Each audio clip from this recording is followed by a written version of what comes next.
of a bunch of amazing people coming together to talk about something amazing, also known as a bunch of Bank and Yourself professionals get together and keep you updated on the ways we're thinking about what's going on in our economy for how we can better our financial futures. Today, we're taking on the topic of student loans. Now, if you have been watching the news, they've been in the news for different reasons than what's actually coming.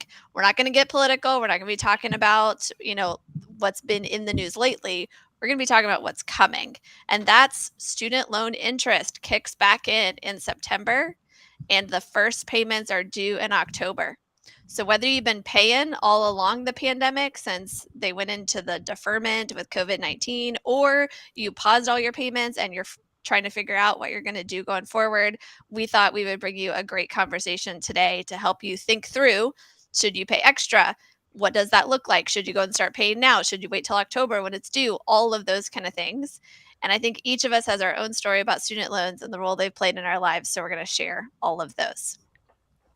The comments are open, so please chat in with your questions, your feedback, your ideas. This is for you that are, the people that are watching, listening. We want to make sure that what we do here benefits you. So help make sure that happens by participating in the comments. If you don't have anything to say, you can say hi. You can like this video. You can click share it with somebody that you know has student loans. Make sure that they get this too. Okay, that's what we're doing. Let's be honest. Most everybody has student loans. I feel like for the most part, I feel like a lot of times, Yeah, it's except not for those just Bank and Yourself revolutionaries. well, it's not just a 20-something problem. I know 50-year-olds who either have their own student loans from going back to school during the Great Recession, or they have Parent Plus loans to send their kids to college. This really impacts a lot of people. Yeah. So we're going to share a little bit. So where we're coming from with student loans, our story here. Let's go through what our experience has been like that first. Mark, I know a little bit of your story and how powerful it is. How about you kick us off? Well, sure. Yeah, this is a crazy time. I'll tell you, it sort of feels like Grandpa Willis over here having to explain to these young kids that student loans actually get repaid. Back in the day, student loans were, it was sort of assumed that you were going to have to repay those suckers once you were done with school. Here's the problem. I don't know even if I cared as a kid, like when you're 18 and you're signing your name and on the bottom of that promissory note. I remember I was in this dirty old hotel room just outside of the college campus with my mom and brother, and we were getting all of our stuff, getting ready to move me in and everything. And here I am signing my name, assigning my life, calories of my life, years of my life were going to be devoted to this woman named Sally Mae. I ended up feeling like I married her, along with my real wife, my beautiful real wife. I had the problem of this extra spouse that I never really wanted to stick around, and she moved into the house with us, proverbially speaking, of course. After I got out of college, I married my wonderful wife, and I carried into the marriage 6 figures of student loan debt, and we had no plans to pay it off. This, at least the government's making it official this go around. But back in the day when I was getting out of college, it was 2008. 2008 was a great time to maybe get out of college, but it was not a great time to be looking for work because no one was hiring, and I had no jobs, real prospects for work or income. But like I say, my worst part to this whole, I guess the most devastating part of my story is I didn't pay attention, and I didn't make a plan, and I didn't really understand the ramifications of the money I was getting myself in trouble with as I was signing up for all those student loans semester after semester. So that's my story. I started out well behind the starting line of the financial race, you might say, 120 grand behind the starting line. And that changed a lot. Changed when we could buy a house, when we might have kids, when we could buy a car, could we go on those vacations? Would I be able to do the kind of work I hope to do? I don't know if I've told you guys this, but my first real job after getting my fancy master's degree was for this property management company. And they handed me a shop vac on my first day with my ego about as big as it would ever be, with my nice fancy master's degree behind me. And they handed me a shop vac and told me to crawl under this busted elevator, looked like it was hanging by a thread, and to suck out all the nastiness that was underneath that elevator. That was job number one on day number one after getting your fancy master's degree.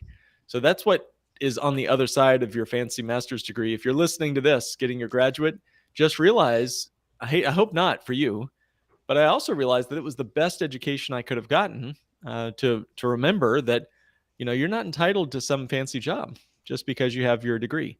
So there were a lot of lessons learned that first year after college. That's my story, and I'm sticking to it. Yeah, the one thing I want to underscore about your story, I know a lot of people in 2008, 2009, when it was really hard to find a job during the Great Recession, they went back to get master's degrees.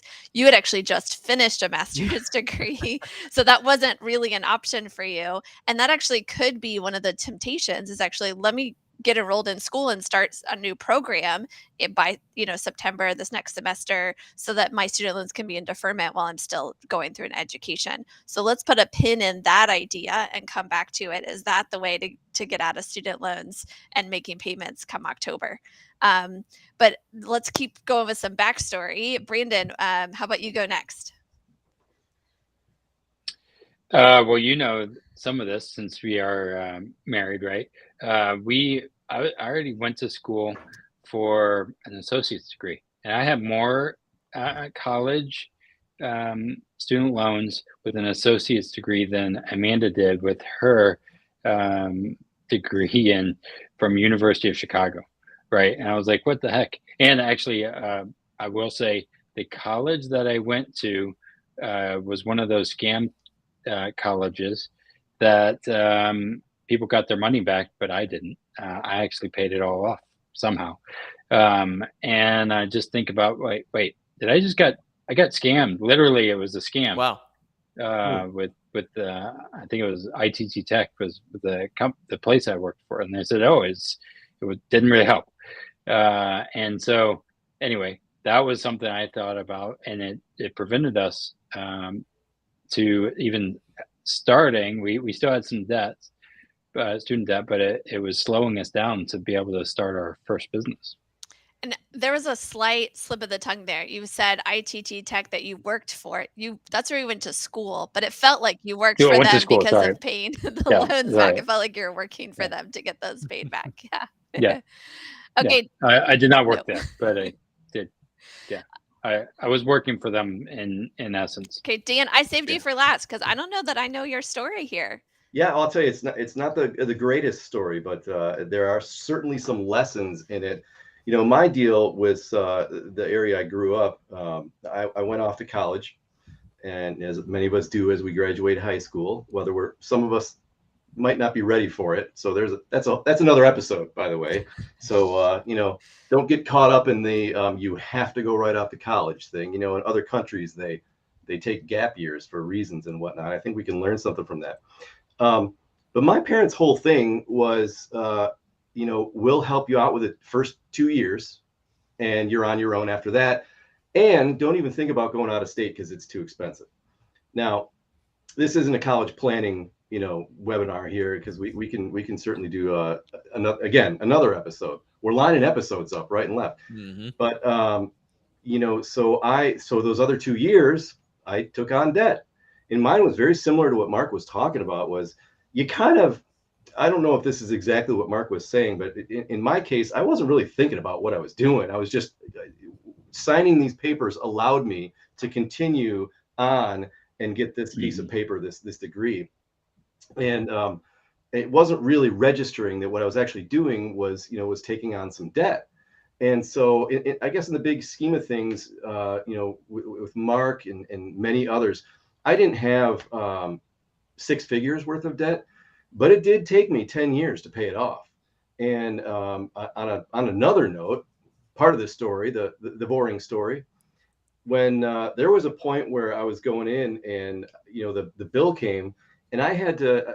My parents weren't paying for anything else. I wasn't living with them, and they're denying my application for student aid. I literally had to go down to the office and just flail my arms and say, I don't know what to do here. I can't, school starts in a week. and I can't go because you guys aren't giving me any money, and I guess I got to drop out, or how does this work? Well, the lesson there was, sometimes the squeaky wheel gets the grease, and they saw that I didn't, have any money. And so right on the spot, they gave me the loan. But again, the operative word, a loan, a student loan. This isn't a handout.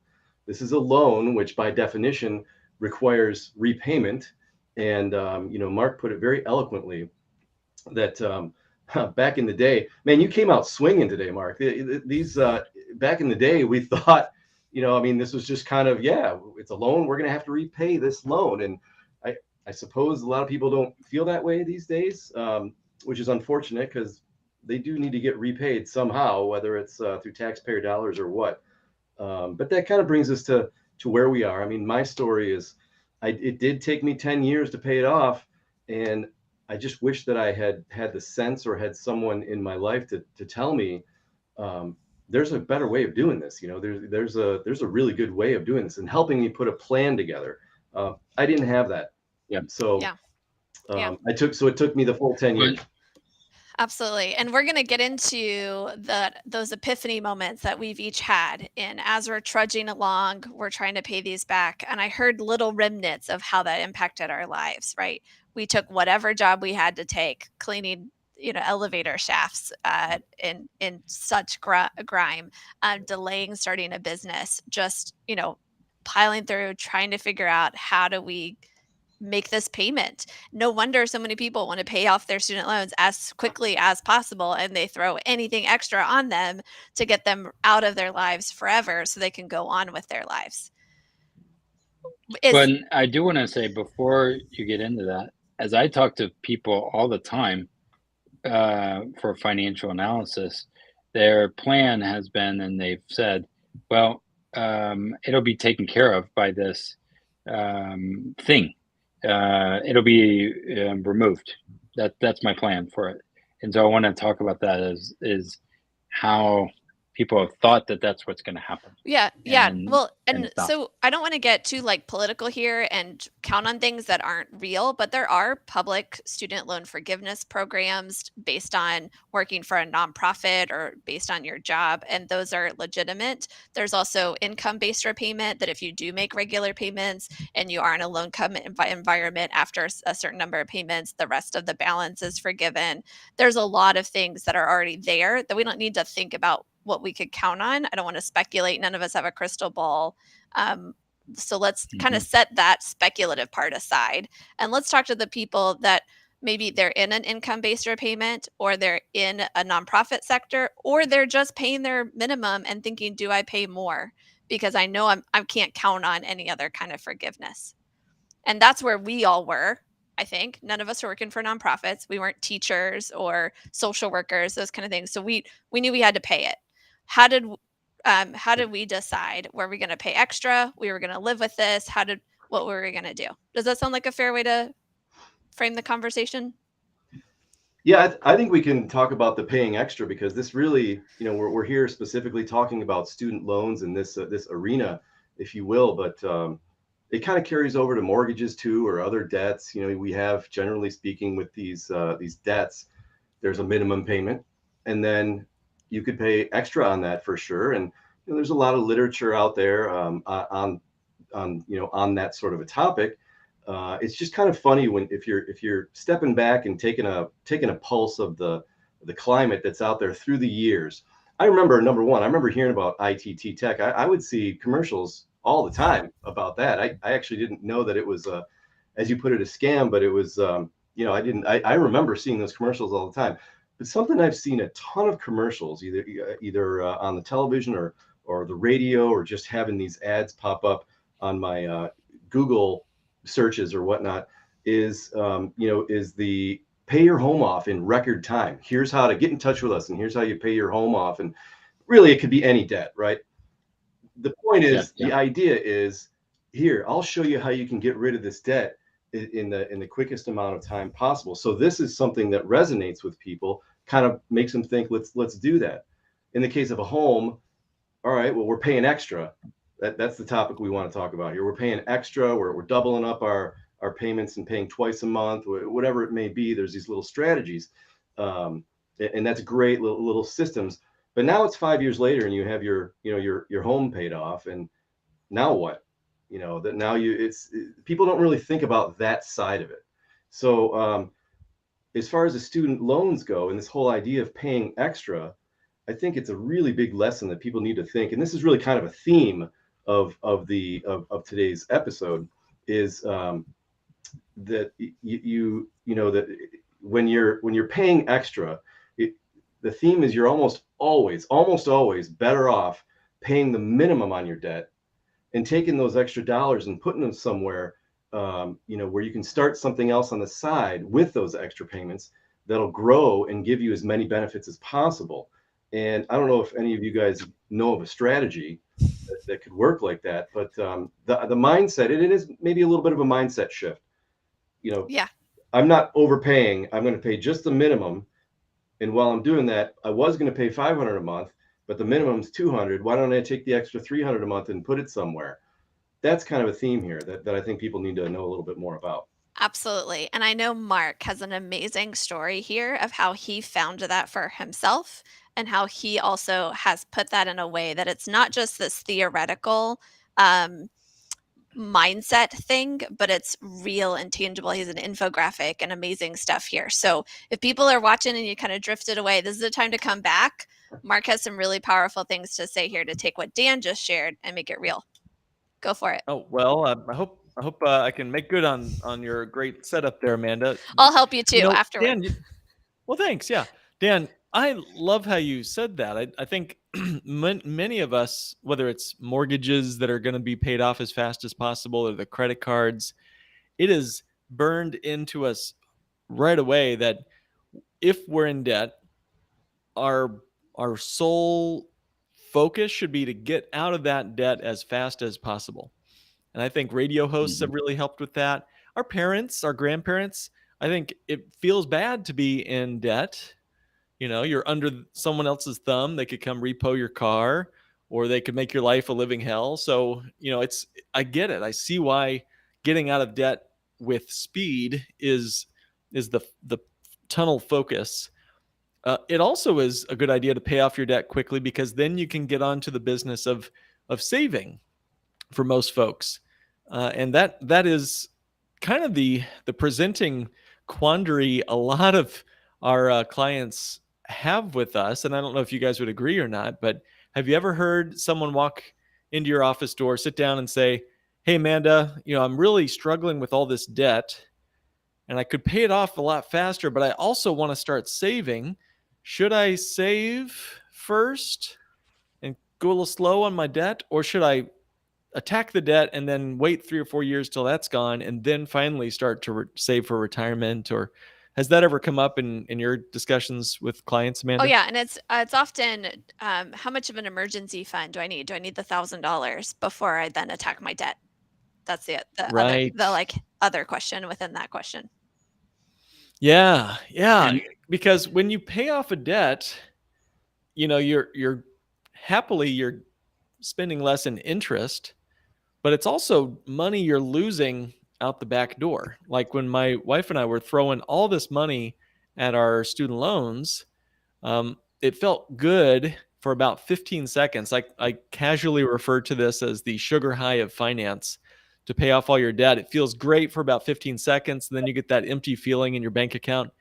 And you're like, what is going on? I just worked so hard to throw $3,000 at my student loan debt on top of my minimum payments. And now I've got nothing to show for it. And I got to scratch together a little bit here and there. And then, Amanda, you brought up another point, which is how many times did I fall back into debt for the flat tire that I didn't expect, or the medical emergency, or the thing. And those are all real scenarios that took place, or the work I didn't have for 3 months and I couldn't, pay off the debt or pay the groceries. So I had to get the credit cards out. These sorts of things happen on a regular occasion to many of the people watching this and many Americans beyond. So, the trouble of speed to get debt free should be one of our concerns when we're in debt, but speed shouldn't be the only thing that we're concerned about. I would say that honestly, the dollars in another thing to concern yourself with when you're in debt is the notion of opportunity cost. and that is the dollars in my pocket right now are more valuable than the dollars that might be in my pocket tomorrow. And so if I spend $1 today, it's gone. And also gone is all that $1 could have grown to over my lifetime. And you guys know this concept very well, but that's a powerful concept of breaking compound growth when I lose that dollar to my student loans or an ice cream cone or whatever else I might want to buy today. So yeah, before I jump any further down this rabbit hole, anybody have any thoughts or feelings, comments? I just want to add one thing there is that, Yeah. not really adding anything, just a comment is, I often say that, about college, what I've learned in college, great experience, and it's for some people, it's not for others. And there's that whole topic. I'm always saying is easily one of the top 3 lessons, takeaways from my personal college experience was the lesson of opportunity cost. Just that understanding that concept from my economics classes, and that one, opportunity cost, you just hit the nail squarely on the head. It's so important to understand opportunity cost. It's true when you're at the food court, when you get the Chinese food, you're not getting the Mexican food or the fried chicken or the ice cream. You're making a choice to say no to everything else when you say yes to one thing. And your dollar can really only be put to work in one way. For me, I was making the choice to just dump all my money into, at that time, it was pretty low interest student loan debt, 2 point something percent, if I recall. So I was dumping all that money in, and these were my most valuable dollars. I was in my mid-20s at the time, just tackling that debt, thinking it was the right thing to do because I was told that it was the right thing to do. And then, Amanda, you brought up the epiphany. So a good mentor and friend and colleague, he was a professor actually of mine. He came to visit us and sat my wife and I down and said, I have something important to talk to you guys about. And he started dispensing this weird gibberish called bank on yourself. And it sounded like he was speaking a foreign language. It sounded like he was on some sort of illicit substance. And then it felt like he was maybe in some sort of a cult or a scam or something. What he was describing was a dividend paying whole life insurance contract. And I'm like, why is he telling me about whole life insurance? I know Dave Ramsey told me that that's wrong. So that was my first thought. And then he proceeded to talk about all these things that had nothing to do with life insurance, like saving for retirement with tax advantages, growing your money guaranteed outside of Wall Street. That seemed impossible. And then the coup de grace was he told us that we could use the policy to pay off all of our student loan debt. And the only thing I thought at that moment first was, is he going to try to tell me I need to die so Katrina can get debt free here? Is there a catch? Is that the catch? Benefit life insurance to pay off her debts. It was my debt really, but and then he explained that you can use the cash value, the stuff we can spend on this side of heaven, for anything, including paying off all of our debts. And the policy itself would not be impeded. It would continue to grow with interest and even dividends, if there were dividends too, on top of the guarantees for every single year, even on the amount that I'd used to pay off all my debt, all my student loan debt. And so for me, this was a kind of a first, again, it was too good to be true. That was clear. But as I stumbled through the darkness trying to understand this and research this, the more it really dawned on me just how powerful that could be. If it were true, that would change everything about what I believed about money, including how I was going to pay off all my student loan debt. So I do have a little infographic here, but any other thoughts or any chime-ins or additional ahas that you guys have had? Can I add something that I want to make sure that sometimes people say, well, it's not about saving. It's about I can either do this or I'll invest. And something that you had shared earlier was that compounding thing. And I also want to think about volatility, right? So maybe the debt's great or going down, and we think about it that way. But hey, there's a better way. Let's put it in the market, or let's put it into other things. And because we're smarter than that, thinking about compounding and volatility as well in those regards. So I don't know. I just wanted to throw that in there. Yeah, that's exactly right. Yeah, people say, I don't need to pay off debt. I'm smarter than that. I'm gonna go do investing, and then it'll be perfect. Yeah, for me, I made that. I just kept making the choice over and over again. I'm not going to save for the future. I'm just going to focus on my past, which was all my debt that piled up. And we had done the math. We figured we'd probably take about 4 years if we just guns loaded going after our student loans and nothing else. And so that meant we'd be 4 years older. It meant we'd have 4 years less of compounding, which you guys know the power of compounding is really in those last 3 to 4 years, you know. So if you cut off 3 or 4 years at the start of your race, that's dramatically going to harm you in the future. As it happens, we did the math, and we had about 70 grand left when we found out about Bank on Yourself. And so as we were plowing money into that student loan problem, we were losing hundreds of thousands of dollars in our retirement at the same time, and we just didn't even know it. And so I always try to be kind to my past self. I think everyone should be as best we can. We were doing as good as we could, as well as we didn't know any better, right? But once you find out the new information, it's now a burden for you to do something about it. Now you have to decide. And if you're watching this, you're going to have to decide, just like I did in that living room all those years ago. So anyway, if it's okay, let me share my screen with you. Go for it. And I'll just walk through what my wife and I ended up doing and what we've now trademarked and called the debt snowbank method. You guys know the old-fashioned way is the debt snowball method. Hopefully you guys are seeing my screen here, or will soon. The debt We are I'm not going to help seeing- you. We are I not- got it. Oh yeah. Don't worry. Okay. The debt snowball method was made famous by a buddy. His name is Rave Shamsi, I think is his name. Rave Close Shamsi. enough. And hopefully you're seeing my screen. There we go. I'm not seeing it on my side. Oh, there we go. So there's a few steps to the original debt snowball method. It's where you list all your debts from smallest to largest, and then you make minimum payments on all your debts except the smallest. That's the best thing you can do, according to Rave Shamsi. And then throw the highest possible monthly payment toward your smallest debt. Or you could choose the one with the highest interest payment until that one account is all the way paid off. And then you roll forward, take the monthly payment you used to pay off your previous debt and use it as an additional payment toward the next debt to be paid off. And all the while, keep only $1,000 in your savings account. Now, what could possibly go wrong with that scenario?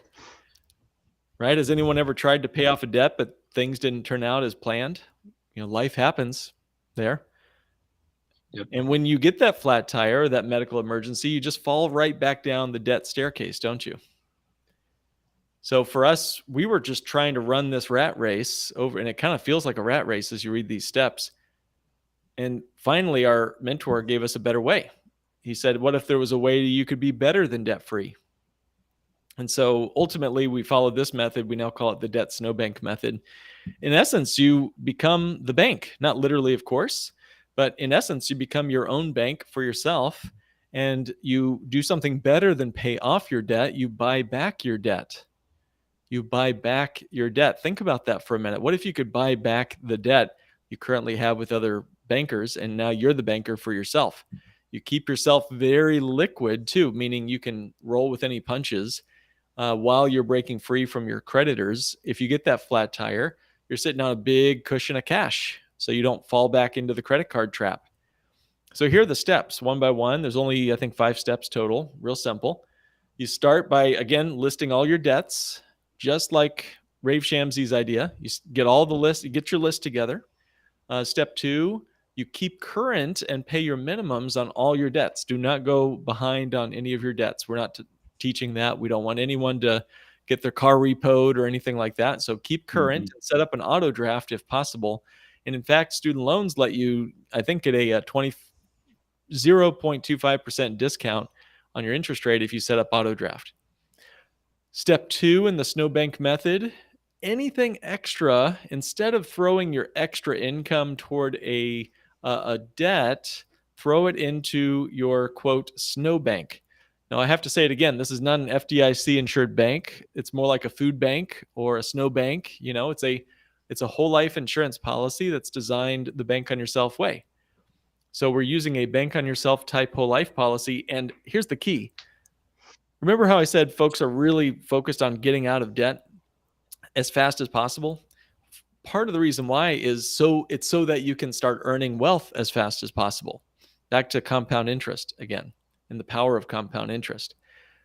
Well, I was able to start building wealth day one. When I put my policy together and we started funding it, I was still massively in student loan debt. And yet, I was also simultaneously building real wealth that would compound for the rest of my life. So, Mark, you would it be throw as much as you can in there. Yeah, go would it for be it. suffice to say then that you didn't lose out on that 4 years? I did not lose out on that 4 years. Exactly. Yeah. Yeah. We had some downsides to this that we'll get to, but we started building wealth, Dan, as you say, day one. We didn't lose that 4 years. Great. Great stuff. Maybe they're not downsides. Maybe they're just considerations, by the way. That's right. That's right. So step 3, as you build wealth in your policy, I want you to almost imagine one pile of money going up dramatically. Your policy is building wealth quickly. Meanwhile, your student loans or your credit cards or whatever are coming down, albeit slowly, because remember, we're only paying the minimums on those student loans or whatever. So your policy is just ramping up quickly. Your student loans are coming down slowly, but at some point, you'll have enough in your policy to wipe out at least one of your student loans or other debts.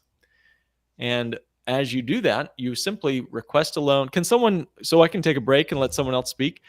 What's it like to take a policy loan? Is it tricky? What are the steps to doing that? Brandon, you take this one. I think it's, easy. Like as far as just doing a loan, I just call somebody and do a form, and I get the money. I don't have to go in and qualify as somebody in the real estate world said. I gotta qualify to get the equity out of my house and all that fun stuff. I don't have to do that. So, and I need the loan. I can, just do a simple form and get the equity out really quick, whether I have a job or not. Yeah, it takes maybe, there's no application approval process. There's no credit check.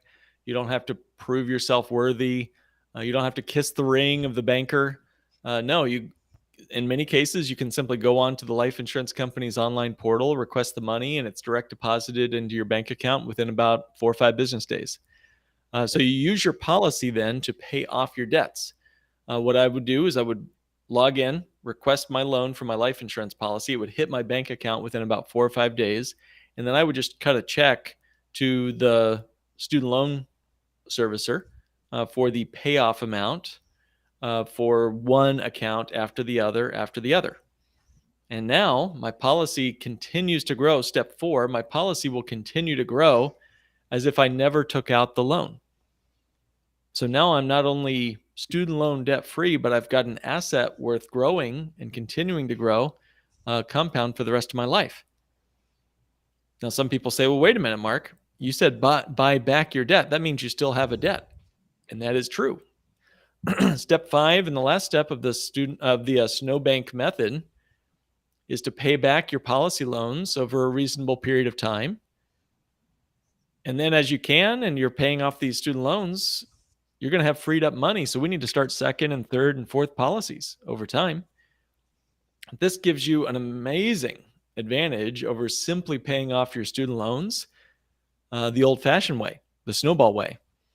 So that's the 5 steps. It's very simple, very straightforward. Basically takes no more thinking than the snowball method would, but it brings up a ton of benefits. And I'll just quickly wrap up with this. It's certainly going to add more zeros to your balance sheet in retirement. It has a lot more flexibility for your life while debts are being repaid. I felt I could sleep well at night. I had $5,000, $10,000, $15,000 of liquid money as I was building it up to wipe out a student loan. Now I'd build it up again to wipe out another student loan. So it's a lot more liquid cash in the policy in case I had an emergency. And we did. We had several moments where we had to pause our snowbank method to go take care of an emergency or buy a car. We had to get a car at one point. So you are in more control over the repayment process. and you control the repayment to the policy. You don't control your repayments to that student loan company or the government. So those are some of the benefits. There are some considerations, but why don't I pause my presentation and why don't we take things where we need to go next? Amanda, I'll pass the ball back to you. Okay, I did think of a couple of benefits while you were talking that I want to make sure we underscore. Student loan interest can be tax deductible if you're itemizing your deductions. So that's a pro, that if you're paying it down, you get more of those tax deductions if you're paying it down slowly than if you're paying it down quickly. And then also, I know when I went to apply for a mortgage, because I had no debts, right? I'd paid off my student loans with my snowbank method a long time ago. We might get into that story. I actually had a kind of a ding when I applied for the mortgage because I had no loans I was paying on regularly. Because the policy loan didn't show up in the credit score. It's not a loan like the mortgage company would think of as a loan. And so if I would have still had that student loan payment, which I'm glad I got rid of it using the snowbank method and didn't destroy my compounding. But if I had done it the normal way, the snowball way, I might have been really kicking myself because I maybe could have gotten a better deal on my mortgage too. So people who are also thinking about paying student loans versus saving up a down payment for a home, things like that, that's another important consideration to take into account. Great point. I love the flexible repayment schedule, super important. So I'll tell this story really quickly, then let anybody else chime in before I do my case study, because I've got some great numbers, a real example to share with the folks at home today. What happened for us is we met Mark about probably 5 years after you had that conversation with your mentor, and we learned about this idea and had that mindset shift. And we started switching our over repayment on student loans into premium in high cash value, dividend paying whole life insurance, the proper bank on yourself way. And at about 2.5 years in, we were able to wipe out all of Brandon's debt, all of my student debt, and we were, free of Nelnet and Sally Mae. It was great. About a year later, we had a huge emergency, and we needed to use our policy loan to get through that emergency, to even put groceries on the table, get through things. We ended up, because we were able to get through that emergency without going into debt to a bank or to a credit card company, we were able to sell the business we were running at that time because we showed it could get through an emergency too. But if we had had those payments to the student loan company still, we would have maybe that story could have totally turned out very different. And we're that's part of why we became Bank on Yourself professionals, because we had that very personal, real experience in our lives. Oh man, yeah. I think I read recently. You guys correct me if I'm wrong, but there is $1.4 trillion in the student loan debacle right now. There are 44 million Americans burdened with this 1.4 trillion. So the average graduate owes $30,000, and I call it a ball of stress for sure. And this is impacting the world economy. I mean, how many people are delaying children or down payments or marriage Starting or businesses? all these things? Yeah. Starting a business, exactly. Yeah. Even things like, going on a cruise. I mean, it impacts the GDP, I believe, when folks are layered up with debt like that. So that's $1.4 trillion. Wow. Yep. Well, and I like to think about, we are 7 years, in now, and we've been able to do other things in real estate world. Had we not made that shift 7+ years ago, we would be in a different 10 years. 10 years we ago. would have had a different, being in a different place. And again, as I'm thinking about people who are listeners and people who are, oh, now I got to have a payment. How do I get rid of this? And I didn't have a payment before. What do I do? Well, you might be where we were 10 years ago. And I think about us as business owners, all of us, we're just speaking to younger versions of us, right? And we want to see 10 years from now, the Bank on Yourself revolution going strong, because people are like, oh, wait, something's wrong. Maybe I want to be out of the system, and I do want to start a business too. And I do want to do other things and have kids. You can do both. You showed it in the bank snowbank method, right? You can do both. You know what I think is Mhm. funny is, and I guess you wouldn't really, you'd have to experience this to really know. So I hope everybody watching this has the opportunity to experience this sometime. But you almost get, dare I say a strong word, you almost get addicted to paying your policy back and doing this sort of this system. It's almost like, I mean, I felt excited, and maybe that's a strong word, but that how often do we get excited to pay on a loan? Well, when it's your policy loan, you actually kind of get excited because you know that you're just growing your own wealth simultaneously. And this Mhm. isn't money that's going out to someone else, never to be seen again.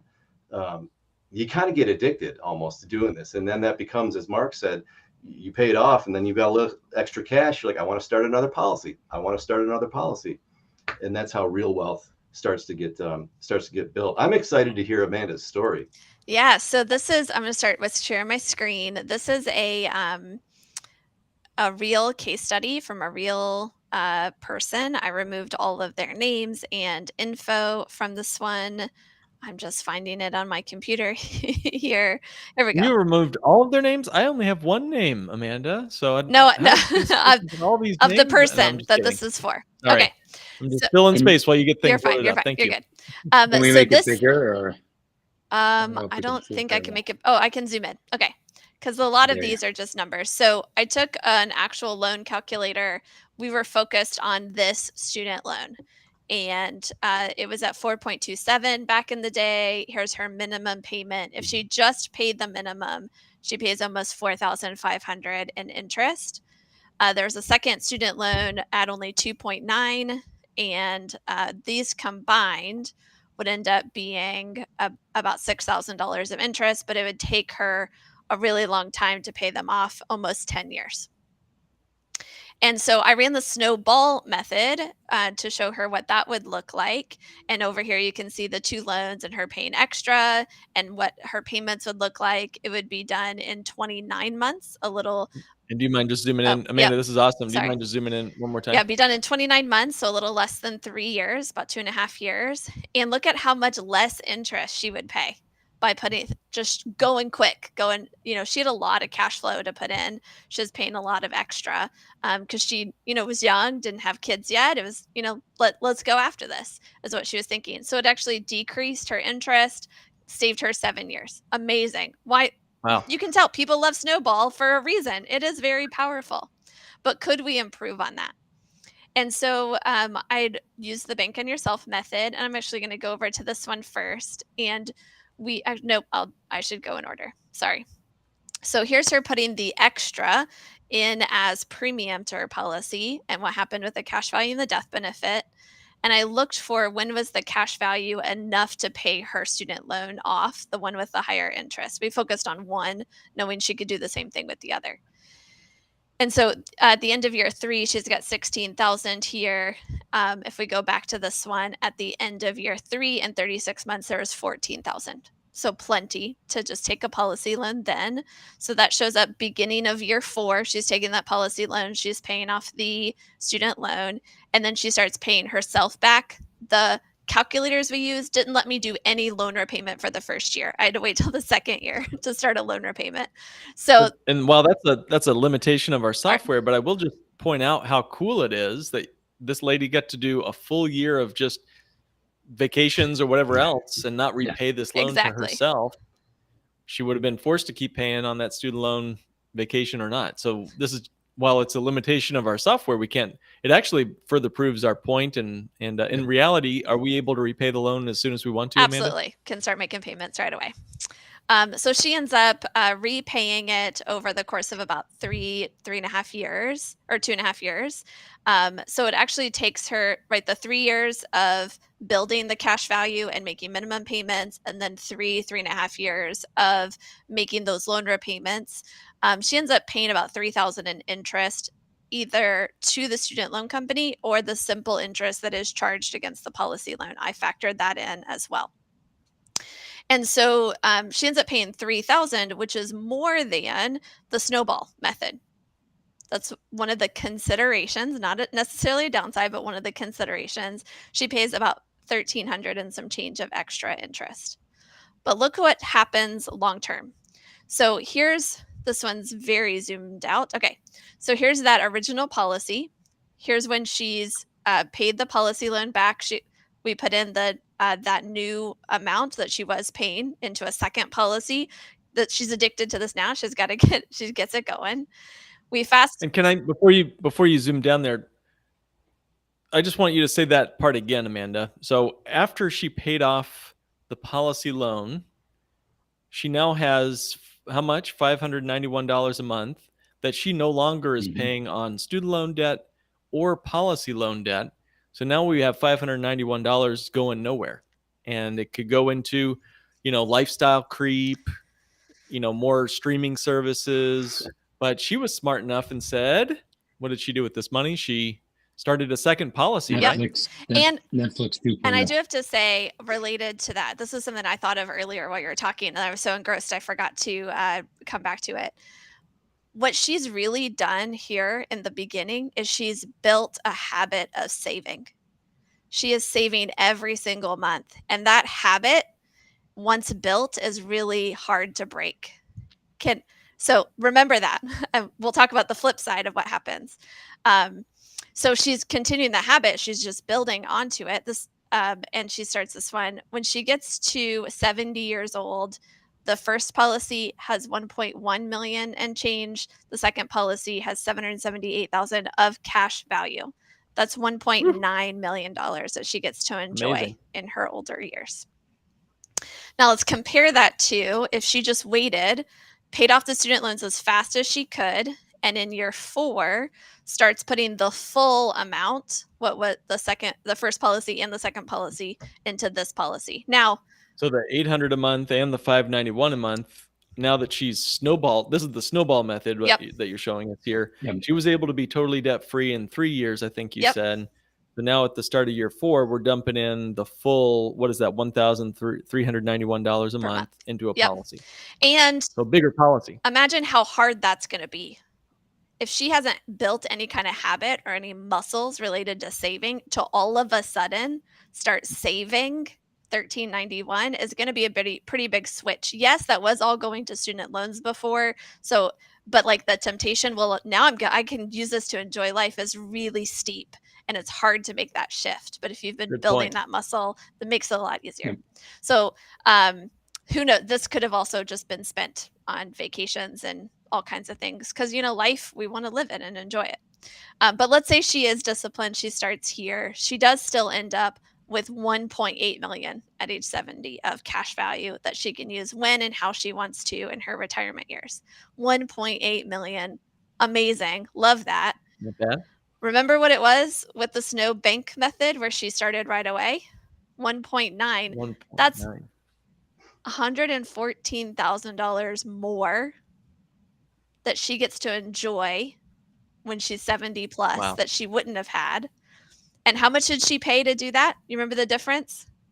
About $1,300 extra in interest to make that happen. So Amanda, the punchline is, would you pay me $1,300 if I was going to pay you back $114,000? Is that the idea? Yeah, except let's reverse that. Let you pay me. And Well, I haven't done the math on this, but I would just be, first of all, this blows me away. Well done on this awesome spreadsheet, Amanda. That was awesome. I just think everyone, the 44 million Americans that have student loans approximating 30 grand a piece, how do we tell them about this except doing like Super Bowl commercials and YouTube lives, right? Yeah. So click the share button. Send this to anyone you know that has a student loan for sure, or a Parent Plus loan. Remember, this isn't just 20-year-olds. This is 50-year-olds who went back to a master's degree. This is grown-ups paying Parent Plus loans, which are often higher interest, to send their high schoolers into college this fall, or maybe a couple falls ago. That is a big, big difference. $114,000, and the liquidity and peace of mind that comes with that as you build it. To not have $1,000 only in my savings account, which would be the snowball method, just think of the number of times you're up late at night and how it would feel to go through a process like I was trying to go through with the snowball method. I mean, we were scratching, we had a little safe and we had envelopes and we had everything down to the penny. It was a stressful, there were fights over money, that we had to do our budgeting in a public place just so, if things got sideways, there'd be witnesses to keep things under control. I mean, it's not easy. We're looking at math and spreadsheets, but there's real human hearts here. And again, I think the advantage of the bank on yourself strategy for debt payoff could save lives, save sanity, at least save marriages. I mean, it could change really everything. Yeah. Now we're getting close to our time. We've got a few minutes left. For those that are staring at, I have a repayment that is due in October. Interest is going to start in September. Why would I want to do something now? What would you guys? You're Yeah, asking I'm that putting question? that out there. What? I'm All right. emceeing here. Go How for would it, you all Brandon. respond to that? One of the things I think about is why wouldn't you not start now as far as saving for your future in general? Like a lot of times we've been holding off on, oh, I don't need to pay my loans yet. We'll defer that. But we're also deferring the retirement thing or potential starting of a business or those kind of things that really could be a PPP loan or other parts. And maybe somebody will help us along the way, but maybe not. Right. And oftentimes we're dependent on the bank, Sally Mae, JP Morgan or something to get us through. And has that worked out for us? Not most people. Just saying. So I'd like to add, so the question is, why I need to start repaying my loans in a couple months, so I'm going to hold off on doing this. Why would I start doing this now? And I guess really Brandon kind of said it the way I feel it is, let's just keep it simple. Why would you not? Everything that you've just heard over the last, 45 minutes or so, 50 minutes, very compelling case study that Amanda just showed.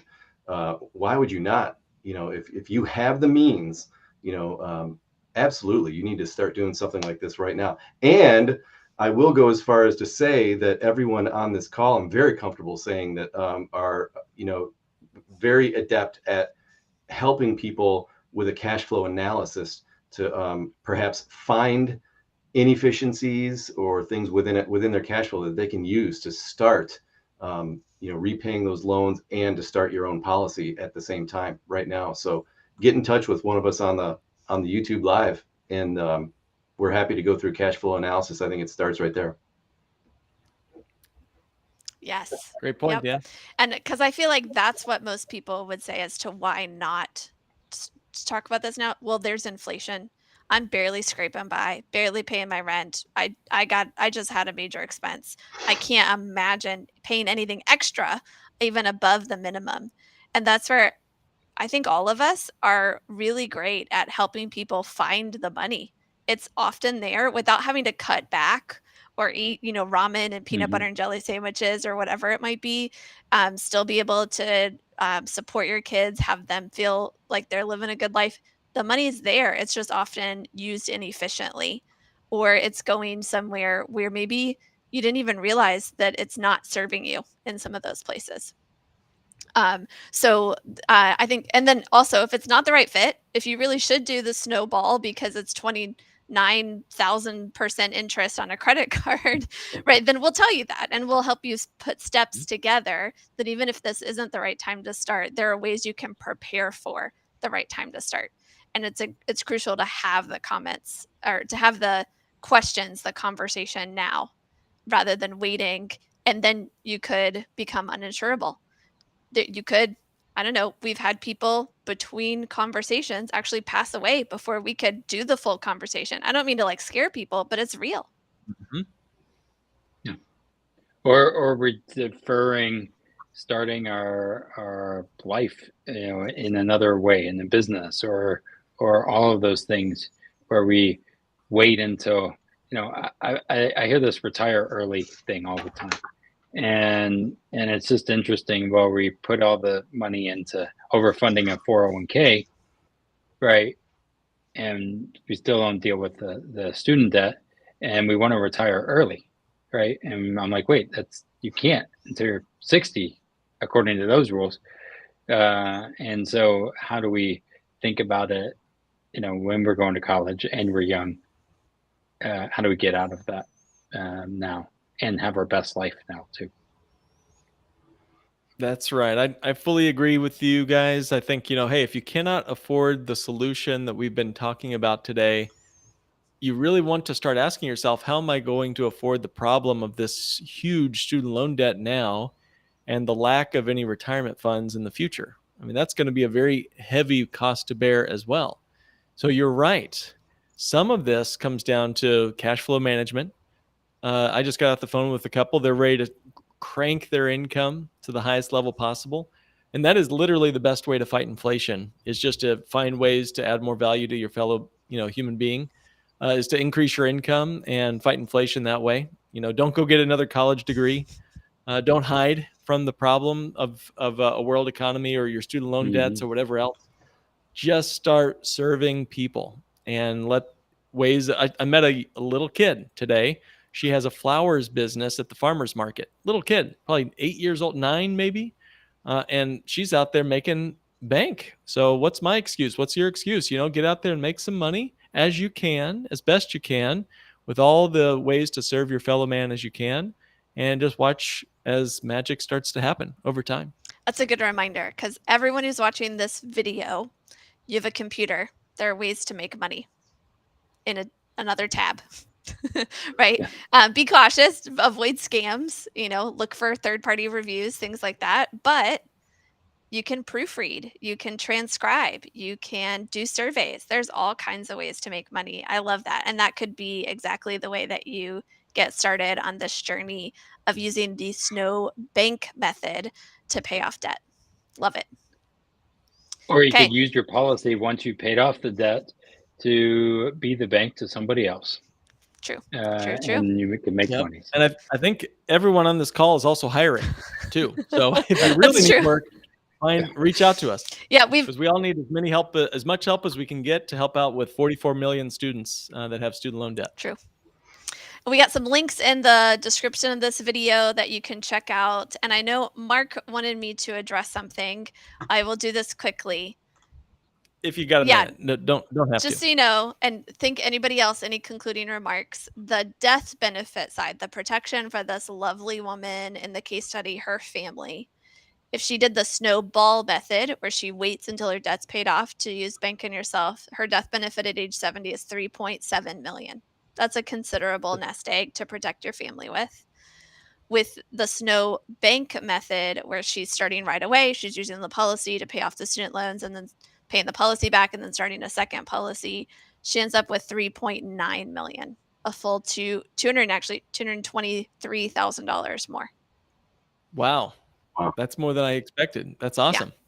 So not only 114 grand of cash, but 200,000+ of legacy. That's awesome. Yep. Cool. Any other concluding remarks, ideas, big questions for the audience? I will say, if you have something else you want us to talk about on our next live, put it in the comments. Let us know, and we'll take that into consideration. I just close with saying, thanks guys for watching, and remember, don't do what the banks tell you to do. Do what the banks do. And the rich people, I mean, you think they're putting into those things, or they are building a legacy like the Rockefellers and those kind of things. So that's kind of the thing I think about is like poor. I'll use all these little slogans. Poor people plan for Saturday night. Rich people plan for 3 generations. Who do you want to be? Great way to end it, Brandon. Thank you. Okay. Thank you, Amanda, for helping. Yeah, thanks everybody. Live long and profit. All right. See ya. Thank you, guys. See ya. Bye.